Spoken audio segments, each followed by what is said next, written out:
बिस्मिल्लाहिर्रहमानिर्रहीम। अस्सलाम वालेकुम। मैं हूं तौकीर अली हैदर और आप देख रहे हैं तौकीर लाइव यूट्यूब चैनल। तो चलिए अपनी वीडियो शुरू करते हैं। आज की हमारी वीडियो जो है उसमें मैं आप लोगों को स्टेप बाय स्टेप गाइड करूंगा जर्मनी स्टूडेंट वीज़े के बारे में। आप लोगों ने मेरी वीडियो को कंप्लीट देखना है, आप लोगों को किसी कंसल्टेंट के पास जाने की ज़रूरत नहीं रहेगी। वीडियो में जाने से पहले मैं आप लोगों से रिक्वेस्ट करूंगा कि काइंडली मेरे चैनल को सब्सक्राइब कर दें और बेल का आइकन भी दबा दें ताकि मेरी आने वाली हर वीडियो आप लोगों तक पहुँच सके। आए अपने मेन टॉपिक की तरफ चलते हैं। सबसे पहले देखते हैं कि जो वीज़ा टाइप्स हैं जर्मनी के लिए वो कितनी हैं। तो इसमें 3 टाइप्स हैं। नंबर 1 जो है वो लैंग्वेज कोर्स वीज़ा होता है, नंबर 2 जो है वो स्टूडेंट एप्लीकेंट वीज़ा होता है और नंबर 3 जो है वो स्टूडेंट वीज़ा होता है। आज की हमारी वीडियो में हम जो डिटेल में बात करेंगे वो नंबर 3 जो है स्टूडेंट वीज़ा, इसके बारे में बात करेंगे। लेकिन मैं आप लोगों को नंबर 1 और नंबर 2 जो वीज़ा टाइप्स हैं उनके बारे में भी थोड़ा सा बता देता हूँ। सबसे पहले जो नंबर 1 है हमारे पास लैंग्वेज कोर्स वीज़ा। ये जो होता है ये लैंग्वेज के लिए होता है और इसकी जो ड्यूरेशन होती है वो 3 महीने से 1 साल तक होती है। ये जर्मन लैंग्वेज जो लोग सीखना चाहते हैं वो इस वीज़े के ऊपर जो है वो जर्मनी जा सकते हैं। इसमें वीज़े की जो ड्यूरेशन होती है वो 3 महीने से जो होती है 1 साल की जो ड्यूरेशन होती है वीज़े की होती है। इसके अलावा इसमें जो आपने जो कोर्स की रजिस्ट्रेशन है यूनिवर्सिटी में या कॉलेज में वो आपको जो है वो शो करनी पड़ेगी। इसके साथ आपको हेल्थ इंश्योरेंस शो करना पड़ेगा जितने पीरियड के लिए आप जा रहे हैं, जितने पीरियड का आपका जो कोर्स है। इसके अलावा आपको अकोमोडेशन शो करनी पड़ेगी, जितना आपका कोर्स है उस कोर्स की जो ड्यूरेशन है उसके फुल जो आपको अकोमोडेशन शो करनी पड़ेगी। इसके अलावा आपको जो है बैंक स्टेटमेंट शो करनी पड़ेगी 3 महीने की 10,500 यूरो, 10,500 यूरो आपको 3 मंथ की जो बैंक स्टेटमेंट है वो शो करनी पड़ेगी इस वीज़े के लिए। इसके अलावा आप जो है ये वीज़ा जो है आपकी कंट्री में जो जर्मन एम्बेसी है या जर्मन कॉन्सुलेट है वहाँ पे जाके आप जो है वो अप्लाई कर सकते हैं। इसमें एक चीज़ आप याद रखनी है कि जो आपके पास लैंग्वेज कोर्स वीज़ा होगा ये जब एक्सपायर होगा, ये जब इसका टाइम ख़त्म हो जाएगा तो आप इसको जो है दूसरे वीज़ों में कन्वर्ट नहीं करवा सकते। ना आप इसको स्टूडेंट वीज़े में कन्वर्ट करवा सकते हैं, ना ही आप इसको वर्क वीज़े में, किसी भी और वीज़े में आप इसको कन्वर्ट नहीं करवा सकते। आपको वापस अपनी कंट्री में आना पड़ेगा और यहाँ से फिर आपको जो है वो दूसरा वीज़ा लेके जाना पड़ेगा। ये आपने बस इस वीज़े में ये बात याद रखनी है। अभी चलते हैं नंबर 2 वाला जो है स्टूडेंट एप्लीकेंट वीज़ा जो है। ये स्टूडेंट एप्लीकेंट वीज़ा जो होता है ये उन लोगों के लिए होता है जो स्टडी करना चाहते हैं जर्मनी में लेकिन उनका अभी एडमिशन नहीं हुआ था। तो ये इस वीज़े वाले लोग क्या कर सकते हैं, जर्मनी जा सकते हैं, वहाँ जाके यूनिवर्सिटी या कॉलेज में एडमिशन के लिए अप्लाई कर सकते हैं और वहाँ ही जो है वो अपना एडमिशन करवा के और वहाँ से ही वो स्टूडेंट वीज़े में कन्वर्ट हो सकते हैं। तो बेसिकली ये उन लोगों के लिए है जो जर्मनी में स्टूडेंट वीज़ा लेना चाहते हैं या एडमिशन लेना चाहते हैं, वो वहाँ जा सकते हैं इस पर्पज़ के लिए कि उन्होंने यूनिवर्सिटीज़ में जो है वो वीज़े के लिए अप्लाई करना है। क्लियर। तो इसमें जो है इसकी ड्यूरेशन 3 महीने की होती है, लेकिन इसके साथ अगर आपको 3 महीने के अंदर उधर किसी यूनिवर्सिटी या कॉलेज में एडमिशन नहीं मिलता तो आप 3 महीने इसको मज़ीद जो है वो एक्सटेंड करवा सकते हैं। इसमें जो है जब आपका यूनिवर्सिटी में एडमिशन हो जाएगा तो आपको स्टूडेंट वीज़ा जो नंबर हमारा 3 है उसमें आपको ये वाला वीज़ा जो है वो कन्वर्ट करवाना पड़ेगा। आप जर्मनी के अंदर रह के भी इस वीज़े को स्टूडेंट वीज़े में कन्वर्ट करवा सकते हैं। आपको इस वीज़े के लिए भी जो है 3 महीने की बैंक स्टेटमेंट शो करनी पड़ेगी और 10,500 यूरो जो है वो आपको बैंक में शो करने पड़ेंगे 3 महीने के लिए।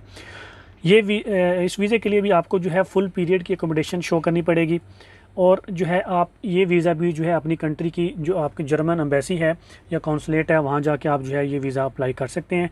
इस वीज़े के ऊपर आप जर्मनी जा सकते हैं, वहाँ जाके आप जो है वो स्टडी नहीं कर सकते, आप किसी कॉलेज या यूनिवर्सिटी में एडमिशन के लिए अप्लाई कर सकते हैं। ओके, तो अभी चलते हैं हमारे मेन टॉपिक की तरफ जो कि है हमारा स्टूडेंट वीज़ा। तो मेरी वीडियो जो है वो कंटिन्यू अभी देखें, यही मेन जो है वो स्टूडेंट वीज़ा होता है जिसके ऊपर आप जर्मनी पढ़ने के लिए जा सकते हैं।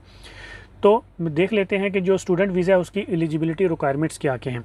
तो जर्मन स्टूडेंट वीज़े की एलिजिबिलिटी रिक्वायरमेंट्स में सबसे पहले आपका पासपोर्ट, सेकंड पे आपकी एज, थर्ड पे एक्सेप्टेंस लेटर, नंबर 4 पे फंड्स, नंबर 5 पे मेडिकल इंश्योरेंस, नंबर 6 पे लैंग्वेज, नंबर 7 पे एजुकेशनल डॉक्यूमेंट्स। अभी पासपोर्ट में आपकी क्या रिक्वायरमेंट्स है, पासपोर्ट में आपके पास ओरिजिनल पासपोर्ट होना चाहिए, आपने उसको साइन किया हुआ हो और उसके 6 मंथ्स उसकी वैलिडिटी हो और 2 पेज उसके जो हैं वो ब्लैंक होने चाहिए जिसके ऊपर वीज़ा स्टैंप होगा। एज की रिक्वायरमेंट्स में देखें कोई स्पेसिफिक एज लिमिट नहीं है जर्मनी स्टूडेंट वीज़े के लिए, लेकिन अगर आप 18 ईयर्स से नीचे जा रहे हैं तो आपके जो गार्डियन है उसकी कंसेंट होना ज़रूरी है, उसकी रजामंदी होना ज़रूरी है। इसके अलावा आपका कोई जर्मनी में होना चाहिए जो आपकी टेक केयर करे वहाँ पर। अभी चलते हैं number 3 acceptance letter. Acceptance letter होता है जो आपकी यूनिवर्सिटी या आपकी जो कॉलेज है वो देता है। इसमें आपकी सारी डिटेल होती हैं, कोर्स की डिटेल होती हैं, कोर्स कौन सा कोर्स है, कब शुरू हो रहा है, कब ख़त्म हो रहा है, वो सारी डिटेल इसके अंदर लिखी होती है। आपने जो है अगर कोई फ़ी है तो वो पे की है कि नहीं, इस तरह की जो सारी चीज़ें होती हैं वो इसके अंदर लिखी होती हैं। इसको बोलते हैं लेटर ऑफ एक्सेप्टेंस जो आपको यूनिवर्सिटी देती है। इसके बाद आते हैं फ़ंड्स में, ये थोड़ा क्रिटिकल है। फ़ंड्स में आपने 900 यूरो पर मंथ शो करने हैं। आपका जितना भी कोर्स होगा उसको मल्टीप्लाई बाय 900 यूरो से कर लें तो आपके फ़ंड्स जो हैं, रिक्वायर्ड फ़ंड्स जो हैं वो निकल आएंगे। इसके साथ आपने अकोमोडेशन भी शो करनी है, जितने मंथ्स के लिए आप जा रहे हैं उतने मंथ्स का आपने रेंटेड कॉन्ट्रैक्ट शो करना है, अकोमोडेशन का कॉन्ट्रैक्ट शो करना है कि आपका जर्मनी के अंदर अकोमोडेशन का कॉन्ट्रैक्ट हो चुका है। लेकिन ये 900 जो यूरो हैं ये आपने अपनी कंट्री के अकाउंट में नहीं रखने, बल्कि इसके लिए आपको जो जर्मन ब्लॉक बैंक अकाउंट है वो ओपन करना पड़ेगा। जर्मनी के अंदर एक ब्लॉक बैंक अकाउंट ओपन करना पड़ेगा और उसके अंदर आपने ये सारे पैसे रखने होंगे। और वो पैसे आप यहाँ से नहीं निकलवा सकेंगे। वो पैसे आप जब जर्मनी में जाएंगे तो आप एक महीना जो है उसके पीरियड के बाद जो है वो मंथली बेसिस पे आप जो है वो पैसे निकाल सकते हैं बाहर, एज ये आपके जो लिविंग कॉस्ट और सारी जो है वो एक्सपेंसेस के तौर पर। आप ये नहीं होगा कि आपका वीज़ा लगेंगे और आप फ़ौरन वो सारे पैसे निकलवा लेंगे, ऐसा नहीं होगा। आप जब जर्मनी में जाएंगे तो वहाँ पे आपको मंथली बेसिस पे ऊपर जो है आप पैसे जो है वो निकलवा सकेंगे। तो ब्लॉक बैंक अकाउंट जो है जर्मन जो है वो कैसे ओपन कर सकते हैं, इसके लिए जो ईजी वे है वो है फैंतिबा बैंक।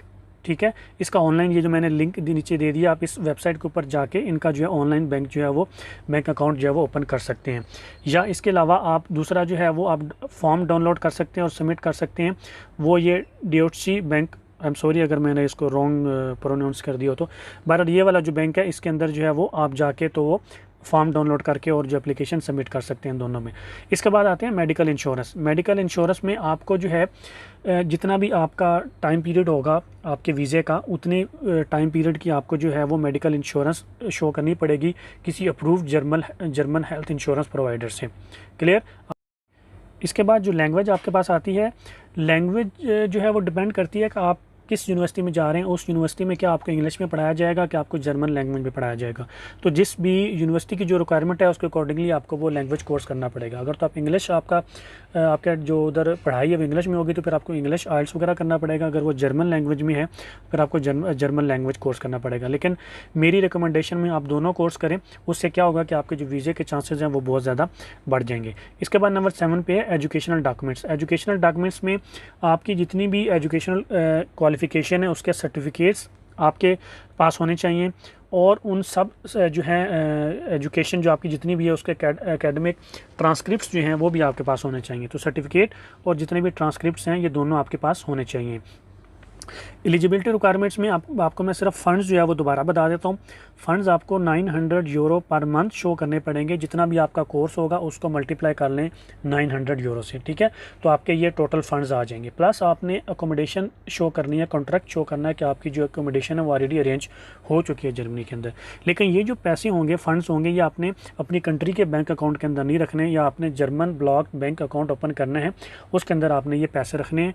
आप फैंटिबा बैंक अकाउंट भी ओपन कर सकते हैं उसके अंदर, या आप दूसरा जो DHC बैंक है उसके अंदर भी जो है वो अकाउंट ओपन कर सकते हैं। ईजी जो है वो फैंतिबा बैंक है, उसका जो मैंने लिंक दिया हुआ इसको आप ओपन करेंगे तो आपको ऑनलाइन ही सारी एप्लीकेशन आपको जो है वो फिल करने के लिए बोलेगा। आप वहाँ पे फिल करेंगे तो वो अकाउंट आपका 10 मिनट के अंदर आपका अकाउंट जो है वो ओपन हो जाएगा। ये पैसे आप वीज़ा लगने के बाद इमीडिएटली नहीं निकलवा सकते, आपको वहाँ जाके मंथली बेसिस के ऊपर ये पैसे जो हैं वो निकलवाने पड़ेंगे। अब आगे चलते हैं और देख लेते हैं नंबर 3 पे वीज़ा प्रोसीजर, मतलब आपने वीज़ा अप्लाई कैसे करना है जर्मनी के लिए। तो ये मैं नीचे स्टेप दे रहा हूँ आपको, आपने सिमिलर ऐसे करके जो है वो स्टेप्स जो हैं वो फॉलो करते जाना है। तो नंबर 1 में आपने क्या करना है, जैसे ही आपके पास लेटर ऑफ एक्सेप्टेंस आएगा यूनिवर्सिटी या कॉलेज से, तो आपने उसके फ़ौरन बाद जो है आपने वीज़ा एप्लीकेशन की तरफ जो है वो मूव करना है, अपने वीज़ा एप्लीकेशन जो है वो सबमिट करनी है अपनी। इसके बाद आपने क्या करना है, अपने सारे जो आपके डॉक्यूमेंट्स होंगे वो आपने कलेक्ट करने हैं। उन डॉक्यूमेंट्स में क्या होगा, आप सबसे पहले जो एम्बेसी की वेबसाइट है वहाँ से एक फॉर्म डाउनलोड करेंगे, ठीक है। उस फॉर्म को जो है वो बिल्कुल ठीक तरीके से फिल करेंगे। उसके अलावा आप अपना पासपोर्ट, आप फ़ोटो, नेशनल ID, आइल्स, जर्मन लैंग्वेज कोर्स अगर चाहिए होगा तो, एजुकेशनल डॉक्यूमेंट्स आपके सारे, जर्मन बैंक स्टेटमेंट जो अभी मैंने थोड़ी देर पहले आपको बताया जो आप बैंक अकाउंट ओपन करेंगे वहाँ पे। इसमें क्या होता है, इसमें स्टेटमेंट की कोई ड्यूरेशन नहीं चाहिए होगी। आप जैसे ही बैंक अकाउंट ओपन करेंगे तो आप उनको ईमेल करेंगे तो आपके जो है ना स्टेटमेंट इशू कर देंगे। आप वो स्टेटमेंट जो है वो इमीडिएटली जो है वो सबमिट कर सकते हैं। वैसे में कोई टाइम पीरियड या कोई इसकी 2 महीना 1 महीना रखने की ज़रूरत नहीं होती। अकोमोडेशन एविडेंस कि आपका कॉन्ट्रैक्ट हो चुका है। इसके अलावा लेटर ऑफ एक्सेप्टेंस यूनिवर्सिटी का, मेडिकल इंश्योरेंस, और जो है वो आपका और इसके अलावा अगर कोई और डॉक्यूमेंट्स होंगे तो वो जो है आपने जो है वो कलेक्ट कर लेने हैं ये सारे डॉक्यूमेंट्स। ये सारे डॉक्यूमेंट्स जब आपके पास आ जाएंगे फिर आप क्या करेंगे, फिर आप वीज़ा अपॉइंटमेंट जो आपका नियरेस्ट जर्मन कॉन्सुलेट होगा आपकी कंट्री के अंदर, उसके अंदर आप जो है वो वीज़ा अपॉइंटमेंट बुक करेंगे, वीज़ा एप्लीकेशन सबमिशन के लिए अपॉइंटमेंट बुक करेंगे। फिर आप क्या करेंगे, उस दिन जिस दिन आपकी अपॉइंटमेंट होगी उस दिन आप उस कॉन्सुलेट में जाएंगे। ये सारे डॉक्यूमेंट्स में जो मैंने आपको अभी नंबर 2 में बताए, ये सारे डॉक्यूमेंट्स आप साथ लेके जाएंगे और इनकी जो है वो 2 सेट भी कर लेंगे, इनकी कॉपीज़ कर लेंगे 2 सेट। इसके बाद आप क्या करेंगे, आप वहाँ पे जाके फ़ी पे करेंगे जो कि वीज़ा फ़ी होती है, ये अराउंड 75 यूरो होती है, और वो जो रिसीट आपको देंगे वो आप अपने पास रख लेंगे। इसके बाद आपने क्या करना है, आपने वहाँ पे ही इंटरव्यू अटेंड करना है, अपनी जो एप्लीकेशन है वो सबमिट करनी है। इंटरव्यू में आपने कोशिश करना है कि आपको जो है वो लैंग्वेज जर्मन आती हो, ठीक है, क्योंकि ज़्यादातर वो जो ऑफिसर्स होते हैं वो जर्मनी के होंगे, तो वो उनको लैंग्वेज अगर जर्मनी आपको आती है तो इंप्रेशन अच्छा जाएगा। इसके बाद आपने क्या करना है, जब आप सारे डॉक्यूमेंट्स एप्लीकेशन इंटरव्यू दे लेंगे, इसके बाद आपने रिज़ल्ट का वेट करना है। अप्रोक्सीमेटली 25 डेज़ में जो रिज़ल्ट है वो जर्मनी का, जर्मन स्टूडेंट वीज़े का, वो आ जाता है। इसके बाद इंशाल्लाह सक्सेसफुल रिज़ल्ट होगा। जैसे ही रिज़ल्ट आएगा आपने कॉन्सुलेट दोबारा जाना है, अपने सारे डॉक्यूमेंट्स जो हैं वो कलेक्ट करने हैं, अपना वीज़ा कलेक्ट करना है। इसके बाद आपने क्या करना है, जब आप जर्मनी जाएंगे, याद रखिएगा जब आपने जर्मनी जाना है तो आपने वहाँ जाके रेजिडेंस वीज़ा के लिए जो है वो अप्लाई करना है। आप रेजिडेंस वीज़ा अगर आपका नहीं लगा होगा तो आप वहाँ पे स्टडी कंटिन्यू नहीं कर सकते, तो आपने रेजिडेंस वीज़ा अप्लाई करना है। रेजिडेंस वीज़ा लगने के बाद आप अपनी जो स्टडी है वो स्टार्ट कर लेंगे। क्लियर? तो good luck and I hope कि आप लोगों को मेरी आज की वीडियो जो है वो पसंद आई होगी। अगर आप लोगों को मेरी आज की वीडियो पसंद आई है तो काइंडली मेरे चैनल को सब्सक्राइब कर दें, लाइक कर दें और बेल का आइकन भी ज़रूर दबा दें। अपना बहुत सारा ख्याल रखें, दुआओं में याद रखें। अल्लाह हाफिज़।